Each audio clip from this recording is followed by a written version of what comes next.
Hello guys, my name is Chico and today I'll be talking about trigonometry. So trigonometry is one of those essential topics and it's mainly about angles and and stuff where you do with sines and coses and tans. So basically one of the most essential components of trigonometry is the Pythagoras theorem. So most of the things that we'll learn of are derived from this Pythagoras theorem. So first and foremost, I'm gonna show you this equation. So this equation is a squared plus b squared is equal to c squared. So this angle only applies to triangles which have got a right angle. So basically right-angled triangles. So what this basically means is, it means this two of these small sides, like the first one squared plus the second one squared, should be equal to the longest side squared. So the longest side, which is C, is called the hypotenuse. Yeah, and there's also a general rule which says that the hypotenuse is always longer than the sum of the two other sides. So yeah, this applies to right-angled triangles. So yeah, this is the formula that I've just shown you, and you can do so many things with it. For example, if you have this right-angled triangle, and then you are given the lengths of two sides and you don't know the length of the other one, you can just substitute this formula. You can just use substitution to get the length of this side, which we're going to call it x in this case. So if you say a squared plus x squared is equal to c squared, because these are the two smallest sides in this triangle, that means x squared is equal to c squared minus a squared. We just moved this to the other side, which gives us x is equal to the square root of c squared minus a squared. So yeah, this applies to all the other sides, be it this side, or even if you are looking for c. So if you are looking for c, you just have to look for the square root of this side and then the square root of this side as well. So I'm also now going to show you what we call trigonometric functions. So these are also basically derived from this Pythagoras theorem that I've shown you.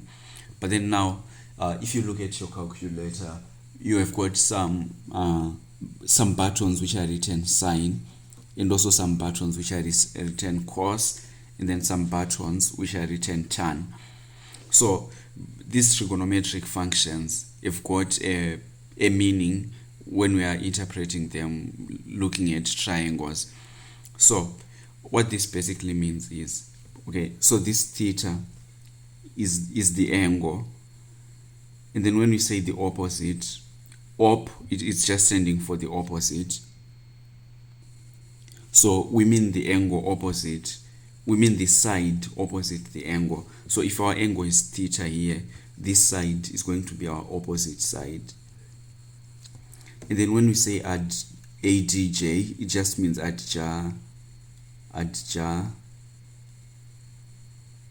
adjacent. So it means the side which is adjacent to the angle theta. So in this case, this is our adjacent side, because the angle is sitting on that side. So one thing that you would need to note is this angle is sitting on two sides, but then one of the sides is the hypotenuse, because it's the longest side. And if you look at all these equations, they basically include a hypotenuse. So that's why you cannot call the hypotenuse an adjacent side. So if you want to find the angle, then you would have to say sine theta is equal to opposite over hypotenuse.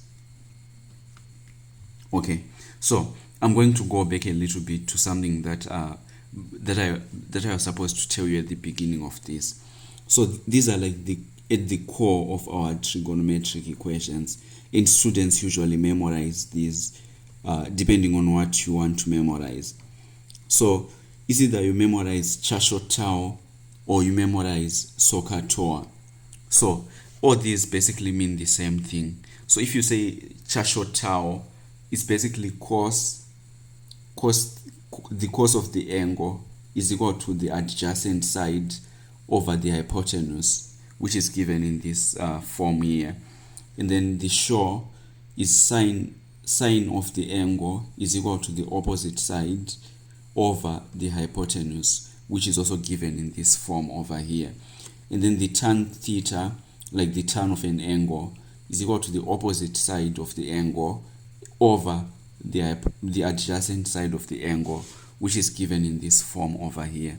So you can just choose which one you want to deal with. If you want to do Sokatoa, so that you don't forget, it just means sine of an angle is equal to the opposite side over the hypotenuse. So I would like to emphasize something so that you don't forget.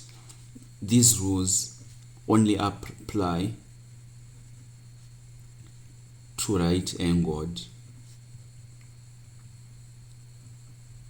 triangles. Yeah, so that's a very, very important thing that you should not never apply them to any other triangle which is not right-angled. I'm going to show you in a very short time how you would solve triangles which are not right-angled, to either find their angles or to find the length of a side. So I'm just going to show you a small example right away. So let's say we have our triangle over here. It's a right-angled triangle. And then this is our theta. And then our theta is 45 degrees. And then this side is 10. So with these two details, a question can ask you to find x. So if you look at these equations, what is x? X is the side which is adjacent to this angle of 45 degrees. So looking at all these equations, which equations has something to do with an adjacent angle? And also, which equation has something to do with the opposite angle? Because if you look at this, we cannot solve an equation which has got two unknown variables, unless if it is a simultaneous equation. But then it would have to have two equations as well. So because we want to solve one unknown variable, we have to, with one equation, that means we cannot tolerate two unknowns. So the only equation which suits this purpose is this one. The tan theta is equal to opposite over adjacent. So that means our answer would be tan 45, which is the angle that we are looking at here, is equal to opposite, of which the opposite is 10, over the adjacent. The adjacent is the length of the side that we don't know, so we are just gonna say over x. But then because we are looking for x, we have to make x the subject of the formula. So multiplying all sides with x, it cancels it on this side, then we are left with x. Then we divide everything by tan 45. Divide everything by tan 45. So that leaves us with x is equal to 10 over tan 45, which is equal to, let me calculate that very quickly.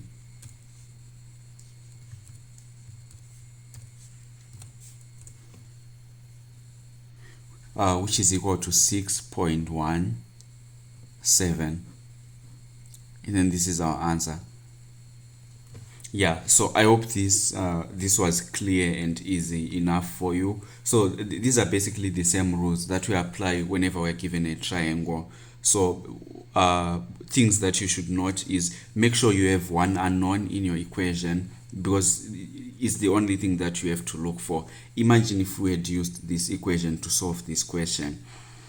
That means we would know what the hypotenuse is, and we were also not going to know what the adjacent angle, the adjacent side was. so it was going to be impossible to solve. Yes, so that's it. You have to memorize this Sokatoa or Chashotao. Yeah, and then getting to the other part that I promised I would show you. So let's say a triangle is not a right angled triangle. We've got this equation which we use. So you can write it down and try to memorize it. So a squared is equal to b squared plus c squared minus 2bc cos a. So if you notice, all these equations are very complicated equations and they are very hard to memorize. So what you really have to do is to understand the concept and be able to get it out from the top of your head. So what I'm going to do for you with this equation is I'm going to draw a triangle and show you how we came up with all these letters over here. So here's our triangle. So we've got A over here, and then we've got B here, and then we've got C. These are capital letters, you have to note. So I'm just going to write a small note on this corner over here. So capital letters are going to represent angles, and then small letters will represent sides. So if we have this angle as A, the side is going to be over here. So the small letter, if you notice, is opposite the capital letter. In other words, the side is opposite its angle, the angle that is named after it. So that implies this side is what? Is C. And then that also implies this side is what? Is B, like this.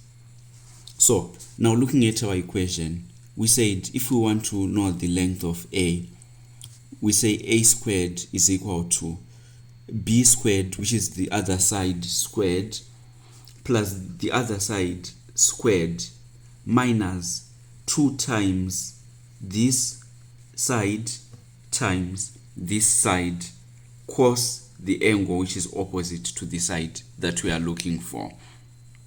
So I'm going to repeat this again. So let's say we want to find the length of this side over here. We have to say this side squared, the one that we are looking for, A, is equal to the other side, which is not it, squared, plus the other side, which is also not it, which is C, squared, minus 2bc cos its angle, the angle opposite to the side, cos A. So I'm going to show you an example. So what is the length of C? So C would be equal to, and by the way, these equations, because if you can see, this is A squared. So if you want to find A, the length of A, you'd have to find the square root of everything. So that you get rid of this squared, right? Yeah, but for the sake of this conversation, I'm going to use squared.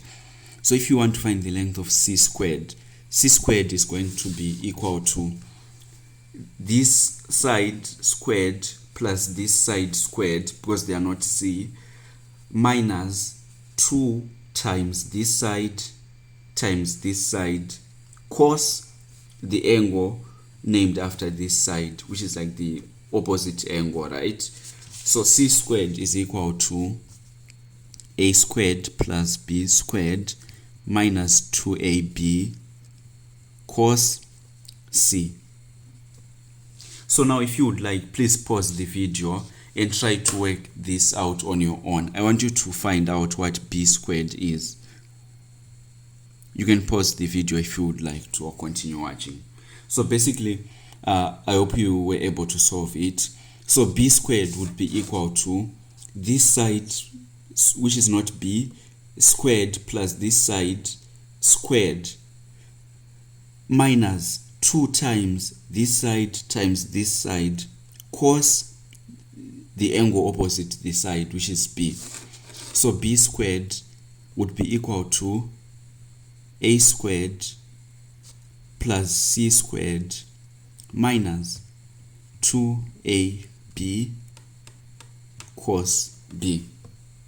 So I hope you are able to understand this and hopefully memorize it just by looking at a triangle. That will make everything very, very easy for you. So I'm also going to show you one little trick. So for us to be able to calculate the length of a side, we have to be given the length of the other two sides and the angle which is opposite that side. So I don't know if you get where this is going, but this also implies that if we are given a triangle like this one with sides A, B, and C, and also angles A, B, and C, that means we will be able to calculate the angle of any side as long as we are given the length of all the sides. So how do we do that? We just have to find the subject of the formula.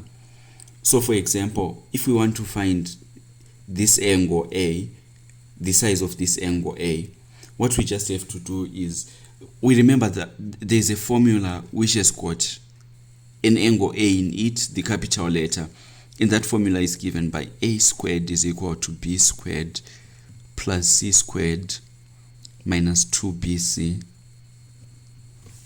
cos A, like this. So if you want to find A, we just have to find the subject. We just have to make A the subject of the formula.